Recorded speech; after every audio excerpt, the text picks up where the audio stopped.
চাচ্ছেন যে একত্রে আপনারা হয়তোবা 500 জন লোক একত্রিত হয়ে এই কার্যক্রমটি করবেন, কিংবা 1000 লোক হতে পারে, 5000 লোক হতে পারে, বা তার অধিক লোক একত্রিত হয়ে এই কার্যক্রমটি আপনারা শুরু করতে চাচ্ছেন। তো এই ধরনের বৃহৎ প্রকল্পের জন্য আপনারা কোন লাইসেন্স নিয়ে সেই কার্যক্রমটি করবেন? তো এক্ষেত্রে আপনাদেরকে যে লাইসেন্স নিতে হবে সেটি হচ্ছে পিএলসি, অর্থাৎ পাবলিক লিমিটেড কোম্পানি। আমরা ইতিপূর্বে জেনেছি যে কোম্পানির ধরন দু প্রকারের, একটি হচ্ছে প্রাইভেট লিমিটেড কোম্পানি, আরেকটি হচ্ছে পাবলিক লিমিটেড কোম্পানি।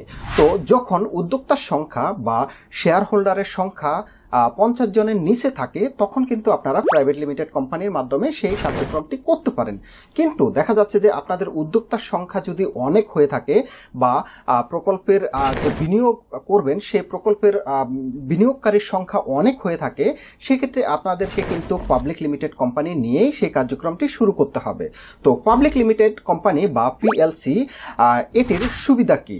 যখন আপনারা এই পাবলিক লিমিটেড কোম্পানির মাধ্যমে আপনাদের ব্যবসায়িক কার্যক্রম শুরু করবেন তখন আপনাদের প্রথম যে সুবিধা সেটি হচ্ছে আপনারা দেখা যাচ্ছে যে ওই কোম্পানিতে 100, 500 বা 1000 বা 10,000 আপনাদের মন মতো কিন্তু শেয়ার হোল্ডার এই কোম্পানিতে যুক্ত করতে পারবেন। তো এটি হচ্ছে অন্যতম সুবিধা, যে সুবিধাটি কিন্তু প্রাইভেট লিমিটেড কোম্পানিতে থাকে না। তো এর পরবর্তীতে দ্বিতীয় যে আরেকটি সুবিধা আপনারা পাবেন সেটি হচ্ছে আপনারা সাপোজ একটি রিসোর্ট করতে চাচ্ছেন, 5 স্টার রিসোর্ট, সেখানে বিপুল অর্থ প্রয়োজন। তো এই রিসোর্টের ক্ষেত্রে যে জমিটি ক্রয় করা হবে সে জমিটি আপনারা ওই পিএলসি বা পাবলিক লিমিটেড কোম্পানির নামে ক্রয় করতে পারবেন।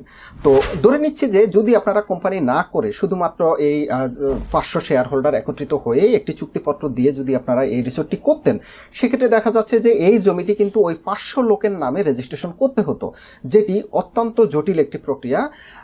একই সাথে যদি এই সাপোজ 500 জনের নামে জমিটি তো ক্রয় করলেন, কিন্তু এর পরবর্তীতে কোনো সাপোজ একজন তার অংশের জমিটি বিক্রি করবে, সেক্ষেত্রে কিন্তু পুনরায় এই বিক্রির কার্যক্রমের জন্য পুনরায় সাব রেজিস্ট্রি অফিসে গিয়ে রেজিস্ট্রেশন করতে হবে বা প্রচুর পরিমাণ দলিল ক্রিয়েট করতে হবে। দেখা যাচ্ছে যে প্রত্যেকেই যখন জমি বিক্রি করতে যাবে তার পৃথক অংশের জন্য কিন্তু নতুন করে সাব রেজিস্ট্রি করতে হবে, নতুন দলিল ক্রিয়েট করতে হবে।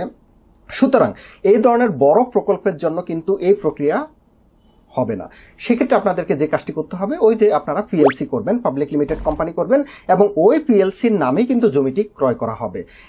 এখন যখন কোম্পানির নামে জমিটি ক্রয় করা হলো তখন আপনারা সাপোজ আরো 5000 লোক এই কোম্পানির শেয়ার হোল্ডার। তো এই কোম্পানির যখন শেয়ার আপনারা ক্রয় করবেন অটোমেটিক্যালি কিন্তু ওই জমির আনুপাতিক হারে শেয়ারের অংশ কিন্তু বা আনুপাতিক হারে জমির অংশীদার কিন্তু আপনারা হয়ে যাচ্ছেন, কেননা জমির মালিক কিন্তু কোম্পানি আর কোম্পানির মালিক আপনারা।